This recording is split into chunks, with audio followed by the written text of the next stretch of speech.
Astaghfirullah. Dan tanda-tanda kiamat itu ada yang sifatnya sughra, kecil, dan ada tanda-tanda yang sifatnya kubra, besar.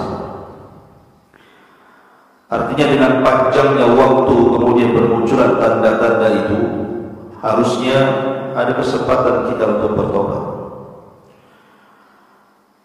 Karena bagaimanapun seseorang mati itu bukan menunggu kiamat besar, tidak. Bahkan sebelum terjadi kiamat saja orang itu bisa mati. Makanya Nabi SAW bersabda, "Idza mata ahadukum qamat kiamat." Kalau salah seorang di antara kalian meninggal dunia, maka telah tegak kiamat kepadanya. Maksudnya kiamat kecil. Kalau boleh saya ringkas tentang tanda-tanda kiamat ini, maka ada tanda-tanda kiamat kecil yang terjadi di masa Nabi SAW dan sudah berlalu. Yang kedua, ada tanda-tanda kiamat kecil yang berlaku setelah meninggalnya Nabi SAW. Ada yang telah terjadi dan ada yang terus terjadi sampai mendekati tanda-tanda kiamat besar. Dan ada tanda-tanda kecil itu terjadi di zaman sekarang. Dan juga ada tanda-tanda kiamat kecil itu diletakkan di sela-sela tanda-tanda kiamat besar. Ini 4 pembahasan yang kita akan bahas. Mudah-mudahan cukup waktunya. Yang pertama, tanda-tanda kiamat yang terjadi di saat Nabi SAW masih hidup. Nabi SAW bersabda dalam sebuah hadis, "Bu'ithtu ana was-sa'atu kahataini wa yaqrubu baina isbi'aihi as-sabbabati wal wusta." Kata Nabi SAW, aku diutus dengan hari kiamat itu seperti begini, mengisyaratkan jari tengah dan jari telunjuk, kemudian merapatkannya.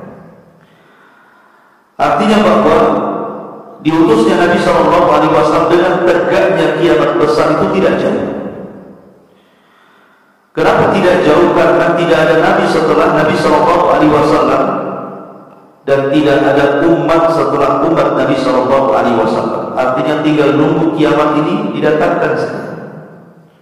Makanya Rasul mengatakan seperti itu. Yang kedua, di antara mukjizat Nabi SAW adalah insyiqaqul qamar. Bulan terbelah menjadi 2. Jadi ketika orang-orang musyrik datang kepada Nabi SAW meminta mukjizat, kalau memang Anda seorang Nabi, buktikan bahwa Anda memiliki keanehan. Maka Nabi SAW mengisyaratkan telunjuknya ke langit, persis mengarah ke bulan. Tiba-tiba kemudian bulan itu terbelah menjadi 2, yang separuhnya jatuh persis di atas Jabal Abi Qubais, dan yang separuhnya lagi kemudian menggantung di langit. Dari sini Allah Subhanahu wa taala mengisyaratkan dalam Al-Qur'an, "Iqtarabatis sa'atu wa insyaqqal qamar wa iyyaru ayatan yu'ridu wa yaqulu sihrun mustamir." Telah dekat hari kiamat ketika bulan terbelah menjadi 2.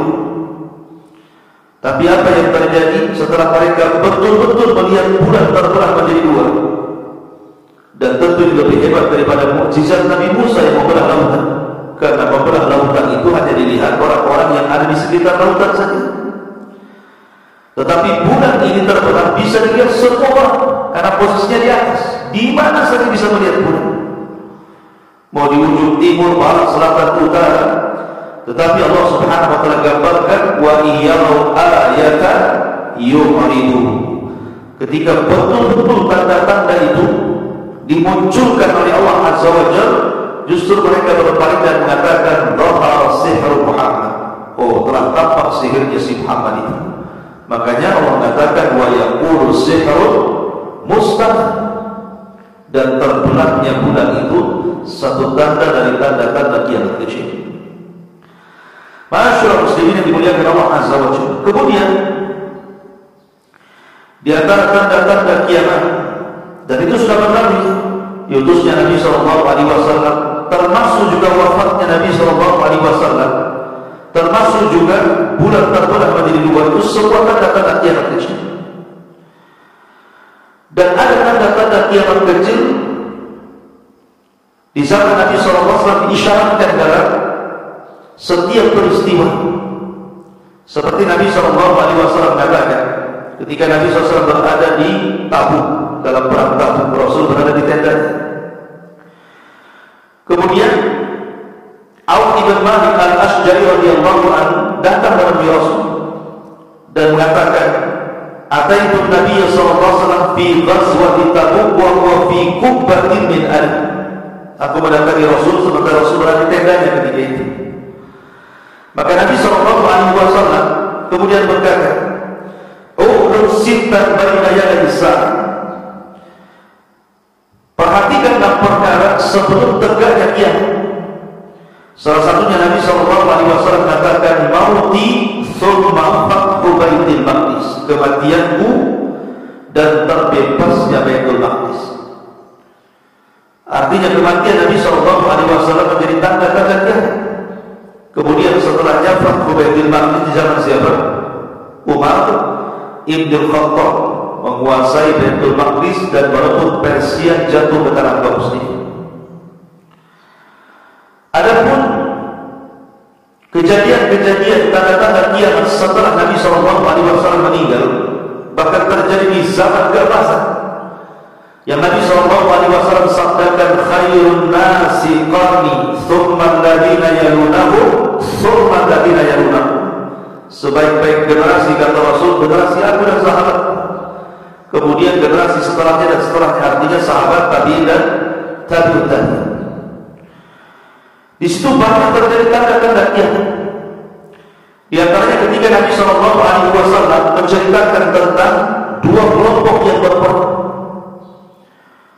Padahal dua kelompok ini masing-masing dakwahnya satu, mentauhidkan Allah Subhanahu wa taala dan mengikuti Nabi SAW, tapi berperang. Dan itu tanda-tanda kiamat. Dan itu disyaratkan kepada dua peperangan yang sangat besar yang memakan korban ribuan. Pertama, perang Siffin. Perang Siffin ini perang antara kubu Ali ibn Abi Thalib radhiyallahu anhu dan kubu Muawiyah yang ada di Syam. Kemudian yang kedua, perang Jamal. Perang Jamal juga terjadi di zaman yang sama antara kubu Aisyah radhiyallahu anha, Abdullah bin Zubair dan yang lainnya dengan kubu Ali radhiyallahu anhu, dan itu memakan korban yang sangat banyak, ribuan. Ada yang mengatakan 70 ribu, banyak yang meninggal. Dan itu di antara fitnah yang Nabi SAW sabdakan lewat Hudzaifah bin Yaman. Karena Nabi SAW sudah mengisyaratkan ikhwan syariat Islam tidak sempurna. Tidak mungkin Rasulullah kecuali menyempurnakan Islam. Dari sini turun surat Al-Maidah, "Al-yawma akmaltu lakum dinakum wa atmamtu 'alaikum ni'mati wa raditu lakum al-Islam dinan." Artinya Islam ini sudah sempurna, tidak boleh ditambah, tidak boleh dikurang. Bahkan suatu ketika Nabi SAW pernah berkhutbah, bayangkan, Rasul sholat fajar, sholat subuh. Setelah sholat subuh, Rasul berkhutbah, tidak berhenti sampai zuhur. Anda bisa bayangkan, saya aja ngomong 1 jam sudah haus. Ini Nabi SAW khutbah dari subuh sampai zuhur. Kemudian Rasul sholat zuhur. Kemudian Rasul naik lagi ke mimbar, khutbah lagi sampai asar. Kemudian Nabi SAW sholat asar. Kemudian setelah sholat asar Rasul khutbah lagi sampai maghrib. Bayangkan dari subuh sampai maghrib Rasul berkhutbah. Siapa yang buat khutbah seperti ini? Berbicara terus. Apa yang dibicarakan Nabi SAW? Nabi SAW bicara tentang peristiwa-peristiwa yang akan berlaku sejak zaman dia berkhutbah sampai dia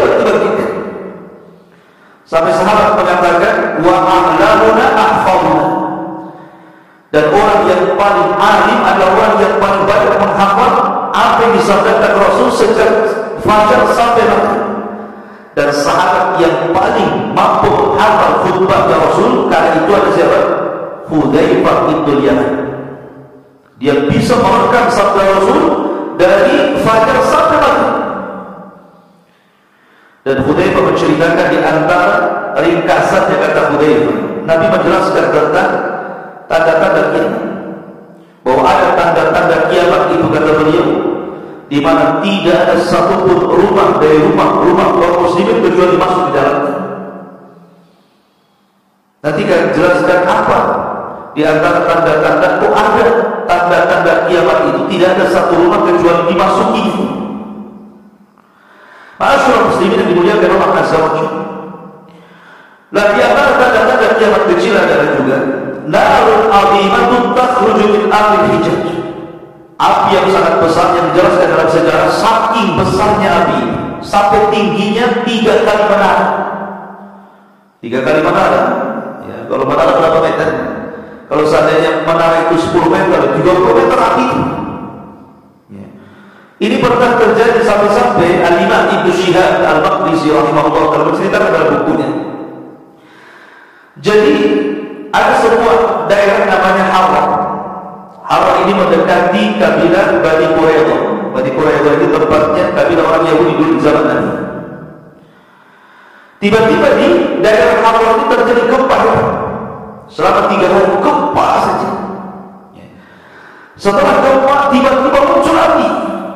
Awalnya muncul vulkan semacam lahar, tiba-tiba muncul api. Bayangkan, api ini setinggi 3 kali menara. Makanya disebut Ardul Hijaz, naru takhruju min Ardul Hijaz, api yang keluar dari negeri Hijaz. Lah api ini rupanya bukan tinggal di satu tempat, tetapi merayap sampai membakar Bani Quraidah dan mendekati Madinah. Sampai-sampai orang-orang di Madinah itu benar-benar sudah tidak jelas lagi mana siang mana malam, karena terang, bukan karena bulan ataupun matahari, tetapi karena besarnya api. Api itu melahap semuanya, sampai batu-batu itu dibakar. Sampai-sampai orang-orang yang ada di Damaskus, karena api itu terus menjalur ke jalan-jalan tempat hajinya dari Al-Iraq Syam menuju Madinah, menuju Mekah ini, jalan menuju dari Syam ke Mekah itu apinya terus menjalar sampai mendekati Syam. Bayangkan api itu terus berjalan sampai orang-orang Damaskus menceritakan ketika kejadian itu mereka sudah ketakutan. Dan ketika terjadi api yang terus merayap itu bertepatan dengan gerhana.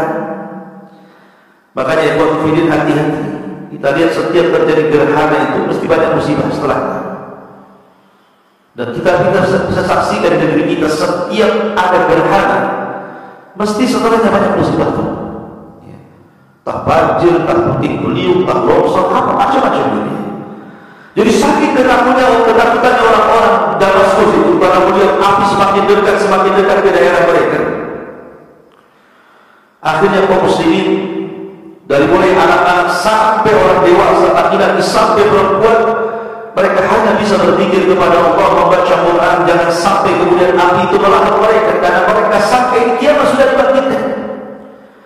Ketika kemudian mulailah manusia, mereka hanya membaca Al-Quran, berdoa kepada Allah tadarruk, tiba-tiba kemudian api itu terhenti, tidak menjalar lagi, sampai akhirnya selama 1 bulan mulailah api itu melemah, akhirnya kemudian hilang. Dan ini sudah terjadi. Makanya para ulama menyebutnya di antara tanda-tanda kiamat adalah naru takhruju min ardi al-Hijaz. Dan ini sudah berlalu. Ya. Tetapi nanti akan berulang nih. Kejadian ini akan berulang. Kapan? Di akhir tanda-tanda kiamat besar.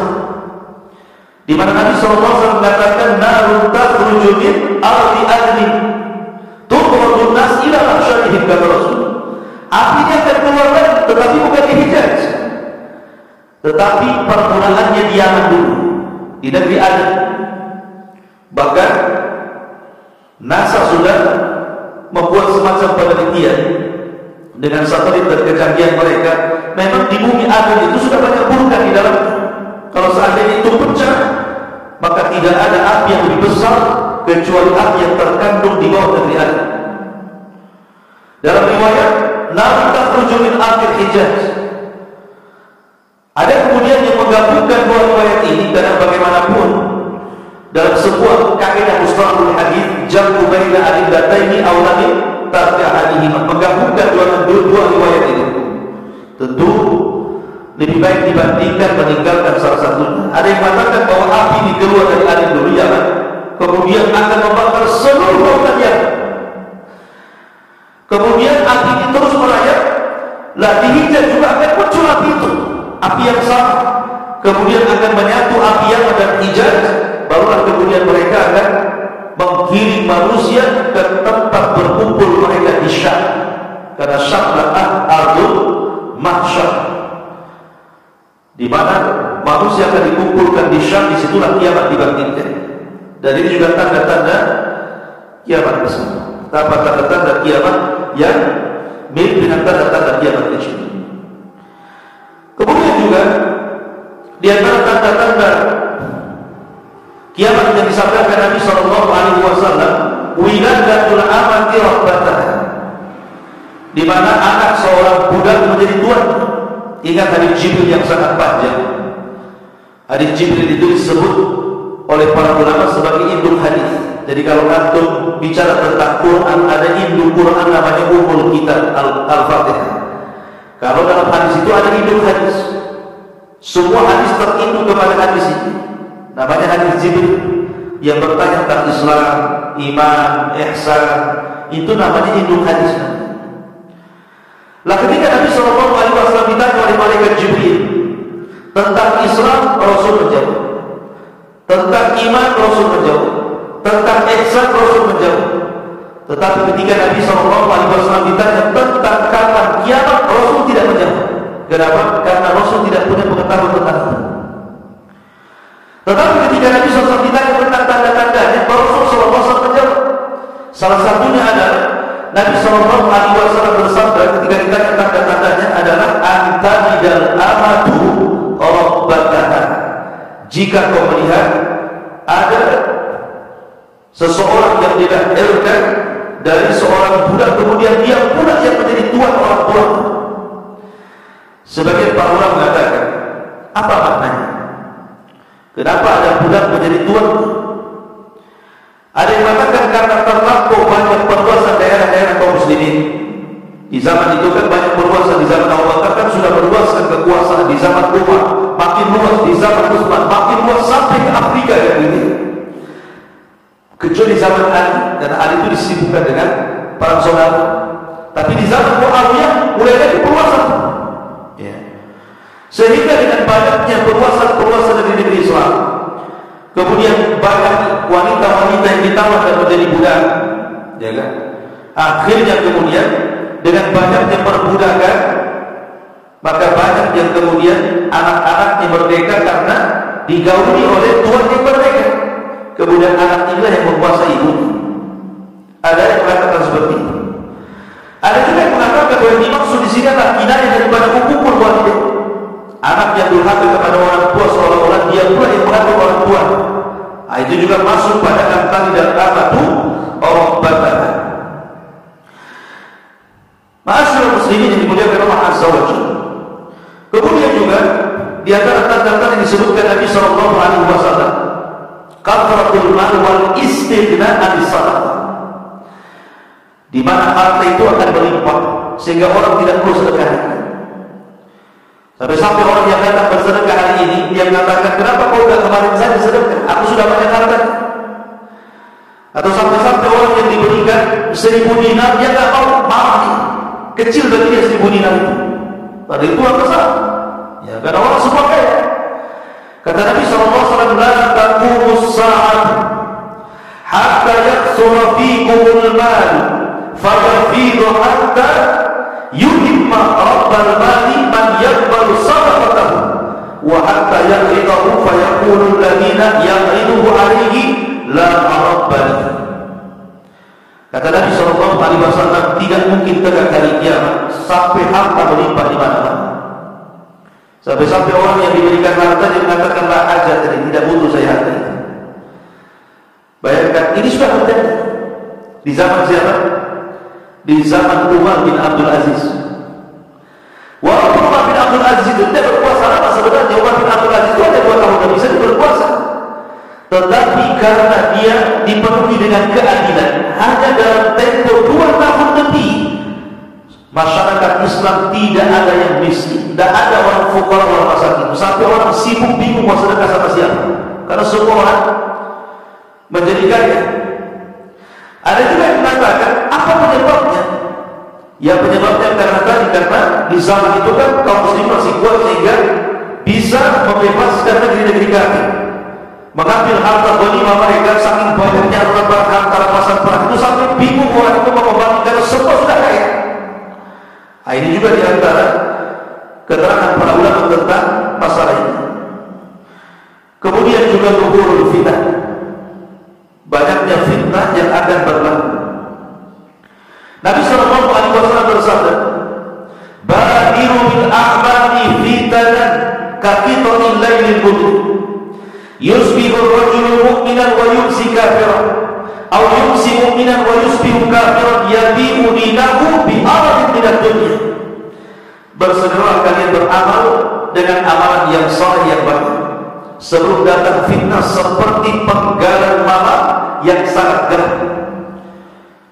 Maksudnya penggalan malam yang sangat gelap itu, antum kalau berjalan di tengah malam tanpa ada penerangan, tentu antum akan nabrak sana sini kan gitu, akan nampak pohon ini, akan kesandung batu ini, begitulah. Lah fitnah ini diumpamakan dengan antum berjalan di malam hari, nabrak sana nabrak sini. Sehingga Nabi SAW mengatakan, "Yusbihur rajulu mu'minan wa yumsi kafiran." Sampai ada orang di pagi hari dia beriman, sore sudah kafir. Sore beriman, pagi pula sudah kafir. Kenapa? Yabi'una dinahu bi aradin minad dunya. Dia jual agamanya dengan harga yang rendah dari dunia. Dan ini sudah berlaku. Apalagi zaman sekarang nih, orang buta itu mudah. Hanya karena menikah dengan orang kafir masuk kafir. Hanya urusan bisnis bisa masuk kafir. Nah di sini para ulama mengatakan ketika menyebutkan badilu bil a'mali fitnah, bersegeralah beramal sebelum datang fitnah yang datangnya seperti potongan malam yang sangat gelap di sini. Kata para ulama, haddara Nabi sallallahu alaihi wasallam ummatahu min al-fitanil 'azimati allati satadharu fihi. Kata para ulama, di sini Rasul hendak memberikan takdir peringatan kepada kita kaum muslim bahwa akan datang fitnah yang sangat besar yang akan menimpa kaum muslim, dan itu diuji tentang istiqomah seseorang, tentang iltizam seseorang di dalam memegang syariat Islam. Kalau seandainya orang istiqomah maka dia bisa keluar dari fitnah, tapi kalau orang tidak istiqomah maka jangan harap keluar dari fitnah. Ada juga yang mengatakan bahwa fitnah di sini adalah peperangan di mana-mana. Kemudian termasuk juga kata Nabi sallallahu alaihi wasallam, la taqumu as-saa'ah hatta yaqsul qital. Tidak akan terjadi hari kiamat sampai banyaknya peperangan dan pembunuhan, atau dalam riwayat al-harj, pembunuhan. Dan pembunuhan ini, pembunuhan bukan ada dua ya. Ada pembunuhan karena sebab, ada pembunuhan karena tidak ada sebab. Tanpa sebab orang dibunuh gitu. Ada pembunuhan karena sebab, mungkin karena sebab dia berzina dengan zina muhsan, dirajam mati, atau karena membunuh kisos, atau karena dia murtad, man badala dinahu faqtuluh, siapa yang murtad dari agamanya bunuh. Ada sebab-sebab orang itu kenapa dibunuh. Tetapi ada orang yang membunuh itu tidak ada sebab, dan itu yang paling bahaya. Sampai-sampai Nabi sallallahu alaihi wasallam isyaratkan tentang masalah ini, al-qatilu la yadri fi man qatal wal maqtulu la yadri fi man qutil.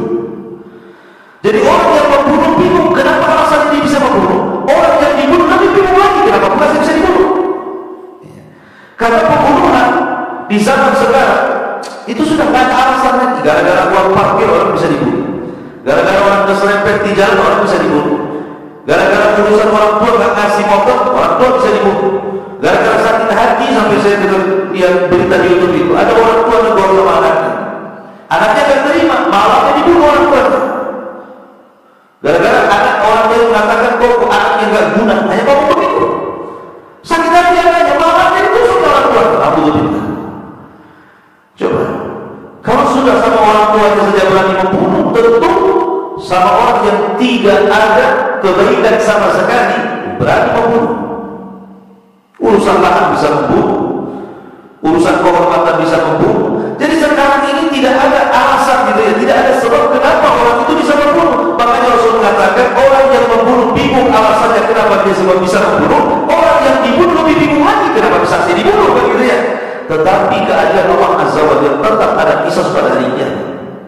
Makanya dalam hadis Abdullah bin Abbas radhiyallahu anhu, orang yang pernah dibunuh itu, kalau tanpa alasan di dunia dibunuh, maka pada hari kiamat dia akan memegang kepalanya. Walaupun di dunia tidak dipegang kepalanya, mungkin dibunuh ditusuk, tapi nanti pada hari kiamat orang-orang yang dibunuh secara zalim itu, maka kepalanya akan dipegang dengan tangan kanannya tanpa kepala, kemudian menghadap Allah. Kemudian tangan kirinya menyeret orang yang pernah membunuh di dunia dan mengatakan, ya Rabbal hada liman qatala. Ya Allah, tanya orang ini, kenapa kau dia bisa membunuh diriku? Maka Allah akan bertanya kepada orang yang membunuh. Kalau jelas alasannya, seperti makanya saya membunuh karena saya berperang di jihad di jalan Allah, maka dia tidak akan dimasukkan neraka. Tapi kalau dia membunuh karena kezaliman, maka dia masuk neraka. Ma'asyiral muslimin yang dimuliakan Allah Subhanahu wa taala. Kemudian juga di antara tanda-tanda kiamat adalah Nabi SAW katakan, fa idza duyiatil aman fattabil sa'ah. Qala kaifa idha'atuha? Qala idza wusida al-amru ila ghairi ahlihi fattabil sa'ah. Apabila amanah sudah dilalaikan, tunggulah kiamat. Ditanya Rasulullah, bagaimana orang itu melalaikan amanah wahai Rasul? Maka Rasul mengatakan, apabila amanah diserahkan kepada yang bukan pakarnya, maka tunggulah kehancuran alam ini. Dan ini sudah terjadi. Dia para pemimpin-pemimpin, kalau yang bukan pakarnya kemudian diangkat menjadi pemimpin, dia bukan bidangnya tapi diangkat di situ, maka akan rusak. Betapa banyak para pemimpin-pemimpin, para pejabat-pejabat yang mereka tidak kenal Quran, tidak kenal Sunnah, tidak kenal aturan-aturan memimpin dalam syariat Islam. Akhirnya apa? Memimpin dengan suka-sukanya, menurut rakyatnya. Jangankan di perkara besar memimpin rakyat, ikhwatu fillah. Kepala rumah tangga saja, kalau dia bukan tidak memiliki pengetahuan, bisa-bisa. Ya. Nah dari sini masyarakat muslimin yang dimuliakan Allah Subhanahu wa taala, bahwa ini sudah terjadi. Kemudian juga kata Nabi sallallahu alaihi wasallam, la ya'tiyanna 'alan nasi zamanun la yubali al-mar'u bima akhadha amin halal am min haram. Akan datang kepada manusia zamannya di mana seseorang tidak akan peduli lagi bagaimana caranya dia mengambil harta, mau harta halal, mau harta haram, main empat saja. Dengan alasan Ustaz, yang haram saja susah, apalagi yang halal. Nah kali kalau ngomong, yang halal lebih banyak dibandingkan yang haram. Karena ketidaksabaran menjemput rezeki Allah, harusnya dia mendapatkan yang halal, artinya mendapatkan yang haram. Maka di zaman Ali radhiyallahu anhu, ada seorang pengemis datang kepada Ali radhiyallahu anhu meminta sesuatu. Ali ini akhlaknya sama dengan Rasul, pantang diminta dia kasih. Ali teringat dia punya uang 400 dirham. Kata Ali, tunggu ya, saya akan cari. Dicarinya oleh Ali radhiyallahu anhu 400 dirham itu. Rupanya tidak ketemu. Karena lamanya pengemis ini menanti-nanti Ali radhiyallahu anhu, akhirnya dia dongkol, pergi dia. Sebelum pergi dia curi pelan-pelan kudanya Ali. Kemudian pergi. Allah takdirkan setelah orang ini pergi, ketemu pula uang 400 dirham itu. Ali bergegas dengan uang ketika akan memberikan kepada pengemis itu. Hilang pula pengemis itu, yang gagal membantunya. dan melaporkan bahwa pelana kudanya hilang. Maka Ali radhiyallahu mengatakan, sebenarnya tadi saya hendak memberikan 400 dirham ini kepada pengemis, tetapi karena dia sudah tidak ada, ambil uang ini kau berikan pelana baru di pasar sana. Berangkat dia di pasar. Rupanya di pasar ada orang yang jual pelana, setelah ditawar-tawar 400 dirham juga ada. Kemudian dibawa pulang, diserahkan kepada Ali radhiyallahu anhu.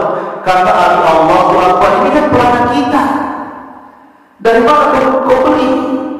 Akhirnya dia mengatakan, dari fulan sifatnya seperti ini, orangnya kayak gini. Allahu Akbar, kata Ali. Mengenal di bawah yang menjual itu seorang pengemis tadi. Makanya Ali bertakbir, Allahu Akbar.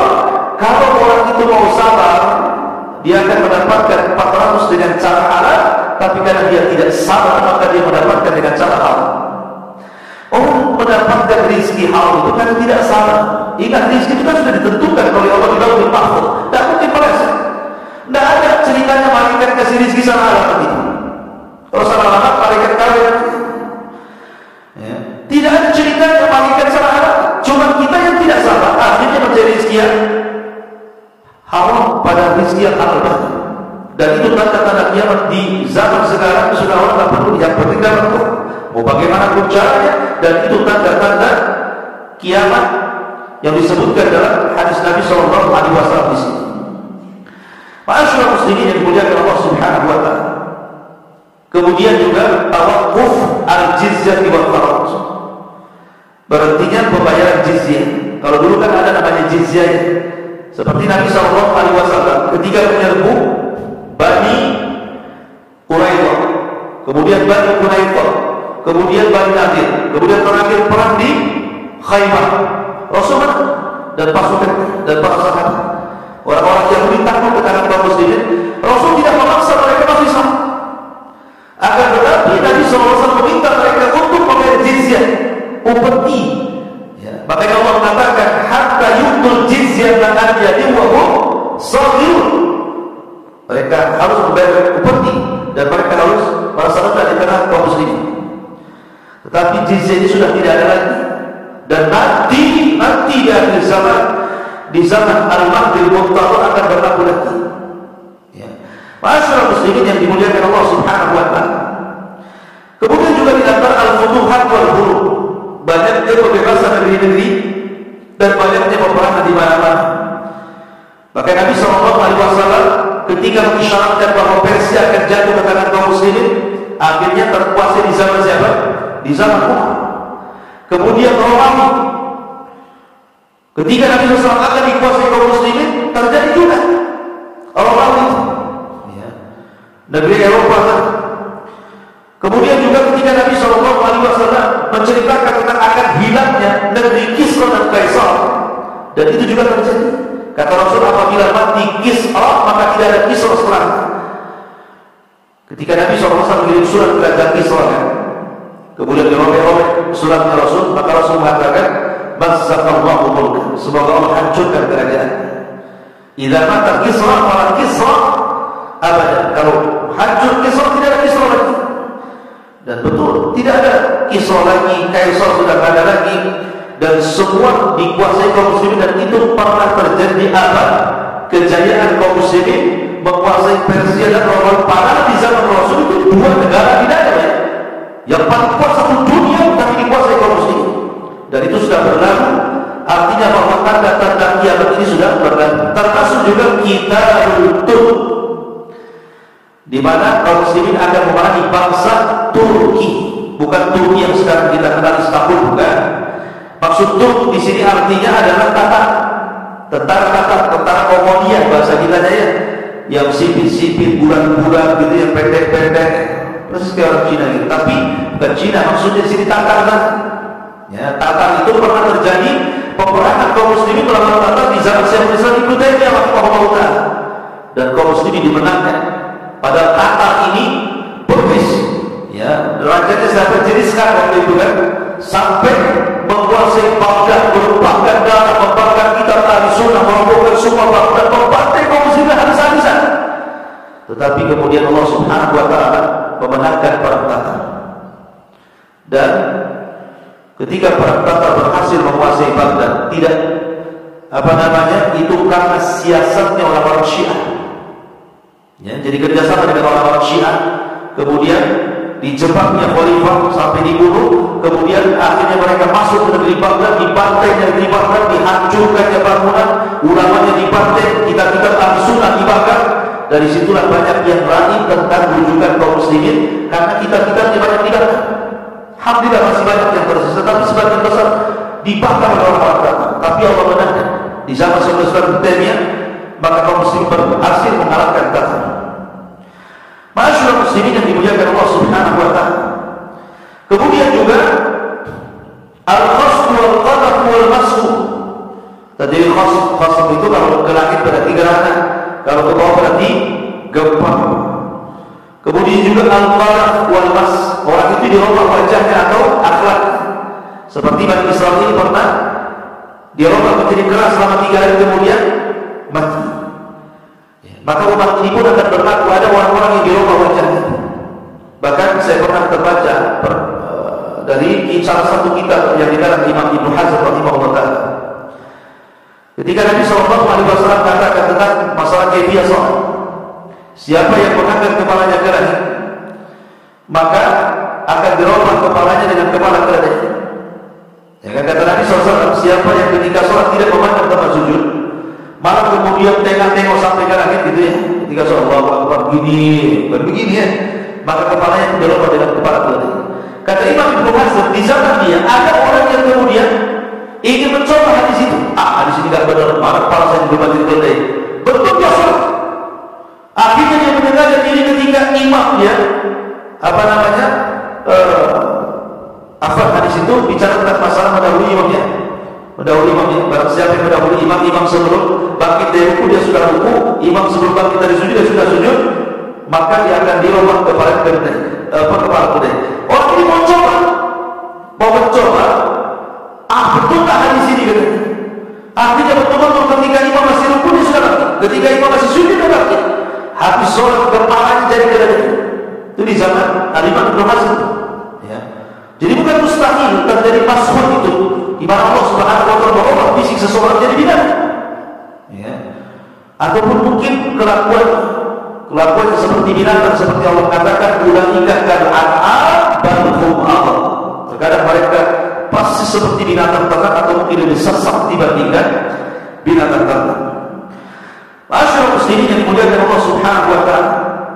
Kemudian juga di antaranya ikhtilalul maqayis.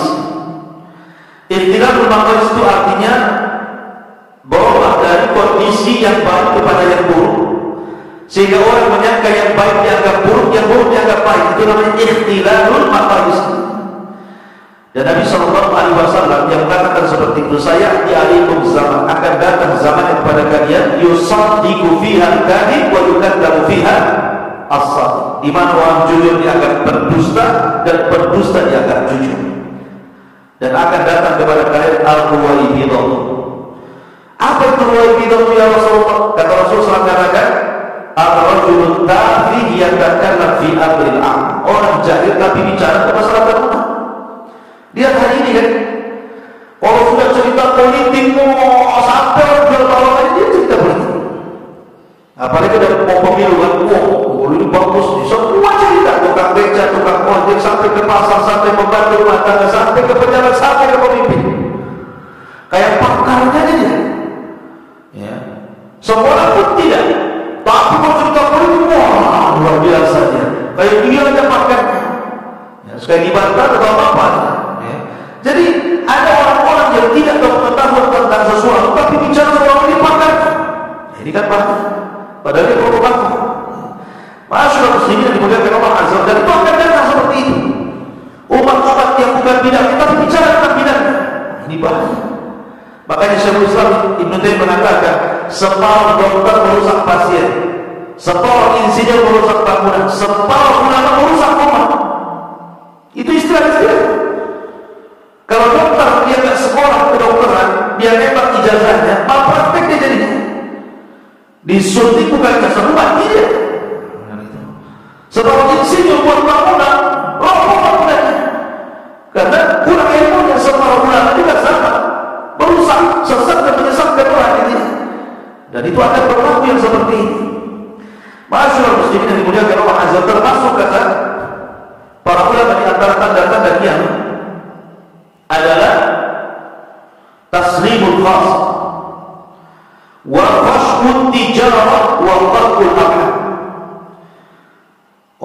mengucapkan salam kepada orang yang khusus saja.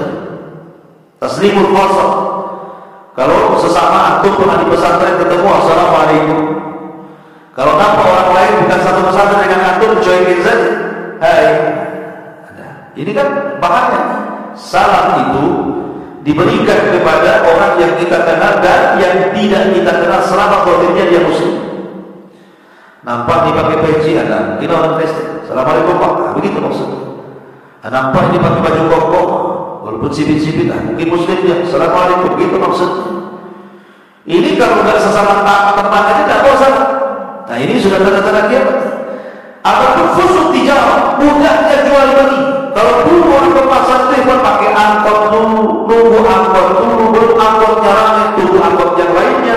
Kadang pakai gokar, berjam-jam di pasar. Sekarang tidak perlu. Sekarang antum pegang ini saja, alatnya dia dapat anak, antum butuh apa? Tinggal masuk ke dalamnya, tunggu sebentar lagi, COD, tinggal balik ke tempat. Ya kalau barangnya pas yang itu, yang lain pula parah sama COD. Jadi ada sekarang ini mudah. Kenapa? Karena dalam riwayat yataqarrabuz zaman. Yataqarrabuz zaman itu karena zaman itu akan didekatkan oleh Allah. Bukan hanya zaman seolah-olah tempat itu jadi dekat. Yataqarrabuz zaman. Contohnya yataqarrabuz zaman. Berdekatan waktu sekarang. Karena sekarang orang simpel semua orang sekarang. Makanya para ulama seperti Imam Nawawi rahimahullah taala. Imam Nawawi itu usianya kan tidak panjang, 40 tahun lebih kurang dari saja ketika dia meninggal. Tapi dia karyanya kalau orang mau mengkarya seperti karya Imam Nawawi rahimahullah taala, mungkin butuh 100 tahun untuk menulis kitab. Tetapi pada zaman dulu itu waktunya lama, satu hari bukannya lama, apa maghrib gitu. Puasanya lepas maghrib gitu ya, karena lama, waktu dulu saja lama, asal lama, apalagi di maghrib gitu. Sehingga karena waktu yang lama itu memungkinkan orang tulis lama, sehingga bisa menghasilkan karya luar biasa. Tetapi makin kesini waktu itu makin dekat, tahu dulu, tahu lama, tahu mati, tahu baca sudah berubah, tahu dan cucu aja besok mati deh.